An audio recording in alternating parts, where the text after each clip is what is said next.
I'm Roy Conthi with MCN with Legislative Update with a very special guest, State Representative Veronica Gonzales from District 41. She represents most of the city of McAllen, and she's been hard at work even though they're not in session. That's right. Welcome. Thank you. Thank you, Roy. Let me ask you, what's going on right now? Well, a lot. We've had the redistricting battle that continues on, lingers on, I should say. We still don't know what districts we're going to have in the Valley. We don't know if we're going to get another district created for us for a state rep seat. We don't know where the lines are drawn. My district had been changed dramatically, so it's still up in the air as to what it'll look like. Hopefully, we'll have an election before the summertime. So that's been one of the issues taking up a lot of time. Managed care is coming to the Rio Grande Valley for the first time. That's basically the HMOs for Medicaid, and because we have such a high population of Medicaid in the Valley, a lot of people are worried and concerned about the rollout and making sure that there's no delay in treatment for patients. So that starts March 1st, and people have been signing up for that, and we've been hearing from many people, both providers and patients, on those issues. School finance, people are concerned because of the budget cuts from this last session.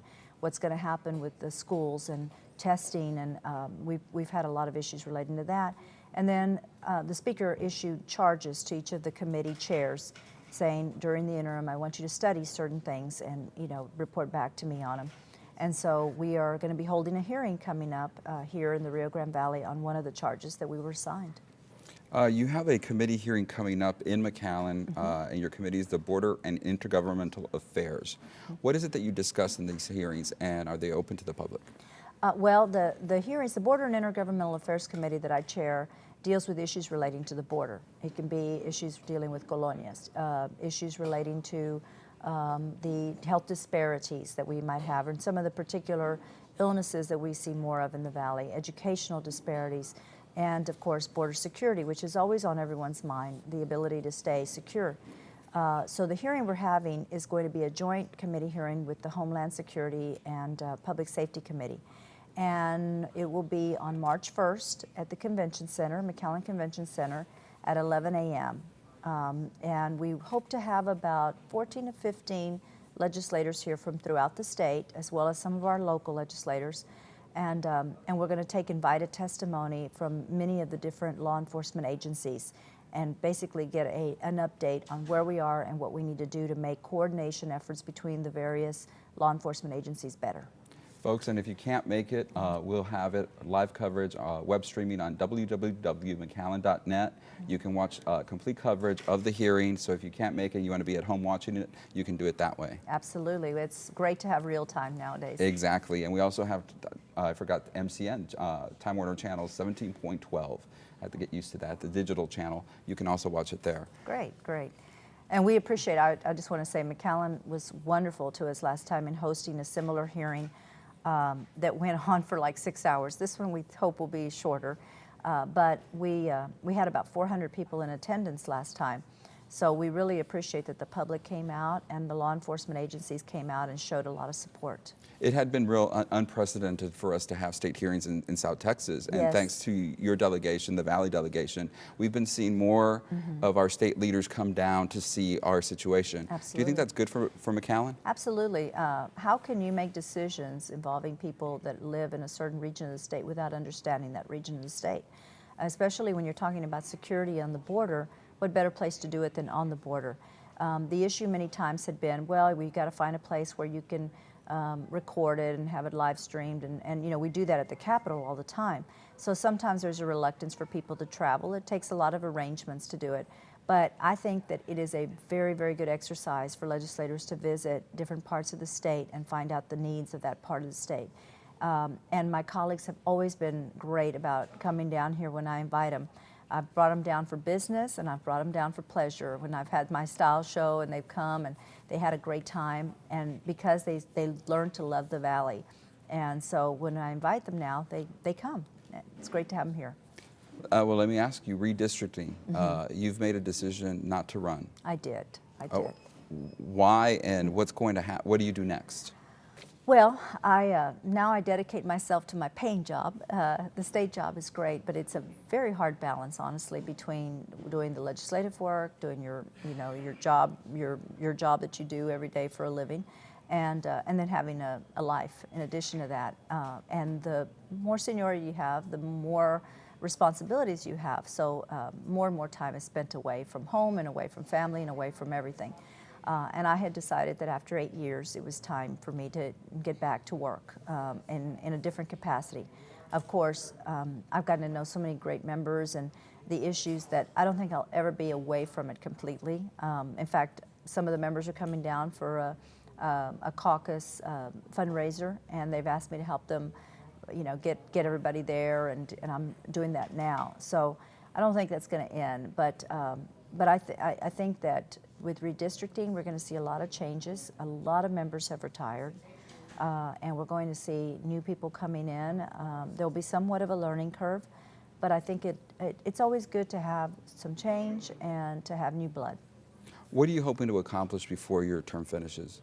Well, I want to have these interim hearings. I know that issues, the ones I've worked the hardest on because they've been critical to the Valley, have been border security, healthcare, and education. And of course, we're always looking at jobs and how we can create more jobs, but we have created more jobs. So many of the people that live in the Valley are educators, and then so many more, especially in the McAllen area, are in the medical field. It's created a tremendous number of jobs, and we want to keep that up. We want to bring new businesses. We want to continue to grow our cities. And so in the interim, I'm looking at how do we improve those areas and how do we improve the quality of life for people living in the Rio Grande Valley. I know the Homeland Security Director, Janet Napolitano, was in the Valley for a couple days. And I know one of the city of McAllen's biggest issues is ports of entry. Yes. State Senator Chuy Hinojosa was able to support a $7 million grant to improve our bridges. That's correct. We're waiting for the federal government to sort of do something. What do you think citizens can do to sort of find out more about that issue? Well, you can always, nowadays you can go on the internet to find out almost anything. But I think that just the general public, sometimes they're saying, I don't get involved in government. I'm not really involved. But it doesn't take a lot to write your congressman, call your congressman, get to know the staffers in their office and talk to them about what's happening. If you have suggestions, I mean, by no means do we know it all or do we claim to know it all. And there are people that many times come up with, some just common sense solutions that if they would relay those to people that are in charge, some changes can be made that are good. Talk to your local law enforcement officers about, if you have concerns about the security. I know a lot of people do, and rightfully so. I mean, Mexico has undergone some real horrible situations with the cartels, and we're so close to it that we want to remain safe on our side. So, speak up. Express yourself. Do it in writing, or do it orally, or do it in email, which is simple to do. If a young child were to ask you, should they proceed in a career with public service, what would you say? Absolutely. I think everyone should serve in some capacity in public service. It doesn't have to be as an elected official. It can be as a volunteer for an organization. It can be, as a mentor. It can be you're serving the public by doing those things. But you gain so much more out of it than you even give, and I think that not only that, but you can say that you played a part in making your community stronger and better. And so absolutely, and I think if we start children with that way of thinking early on, that they will grow up into a life dedicated to public service in one way or another. Do you think over the years working for this region and the state of Texas as a representative, you've made a difference? I hope I have. I mean, I strive to do that. I've talked to a lot of people who were very disappointed. They're like, I can't believe you're not going to run. And that makes me feel good. I mean, on the one hand, it makes me sad, but then on the other, I think I'm glad that people appreciate that, because I didn't do it for accolades, but I did want to make my community better. And so when I hear that from people, I'm really happy about it. And I know that in years to come, one way or another, I'm going to work to make our community stronger. And what are the challenges the next state representative for your district will have, do you think? Oh gosh, there's so many challenges that are still out there. The issues that are really at the forefront are going to be what do we do to not have to make further huge cuts, especially to education? You know, this time $4 billion was cut from public education. $1 billion was cut, you know, in grants for higher ed grants. That is a huge, you know, that has a huge impact on the Rio Grande Valley, where so many students rely on the grants, and where we have students that many times have issues where they're harder to teach. And so, I mean, I think that whoever goes in is going to really struggle with learning, you know, all about school finance. It's complicated. Figuring out what do we do to try to reduce the cuts and to put us in a better economical position for Texas. Let me ask you, is it important for people to vote? Oh, God, yes. I mean, you know, people say, I got too busy, I didn't have time. We have 2 weeks of early voting, typically, before an election, and then election day. And your vote and my vote and the President of the United States vote and the mayor's vote and all the people's votes are all equal to the same. They're all the same.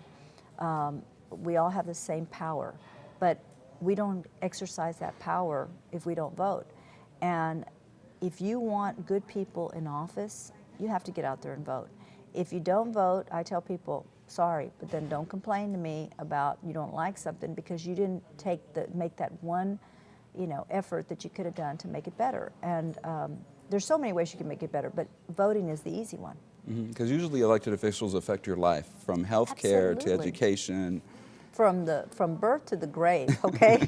I mean, getting married, getting your driver's license, getting divorced, you know, starting a business. I mean, every part of your life is impacted. Your health care, your road, being on the roads, your transportation, how much you pay in gas, everything that affects your life. And I mean, you don't want somebody there that's making bad decisions for you. And so, you know, inform yourselves a little bit about who this person is and what they bring to the table, and are they in line with your way of thinking. You know, you're never going to get everybody to agree with you, but if you can find somebody that you say, you know what, they agree with me on more things than they disagree with me on, I like that person, I think I can support them. Get out and vote. Any final words, Representative? Well, just what an honor it's been to represent the city of McAllen, and of course I also represent other cities, Edinburgh and Mission and Alton, and but it's been such a pleasure, and I really enjoy the fact that the city is always making sure that people stay informed. And so come out and visit us March 1st, learn a little bit about border security, hear from law enforcement, and if you can't come out, watch it on TV. Thank you very much, Representative, and thank you for you. your time. Thank you. And we appreciate all your service to this community. Appreciate it. Thank you. That's it, folks, for the legislative update. We will have the hearing live in McAllen from the McAllen Convention Center March 1st at 11 o'clock till the meeting's over, usually 4 to 6 hours, depending on how much testimony from federal, state, and local officials.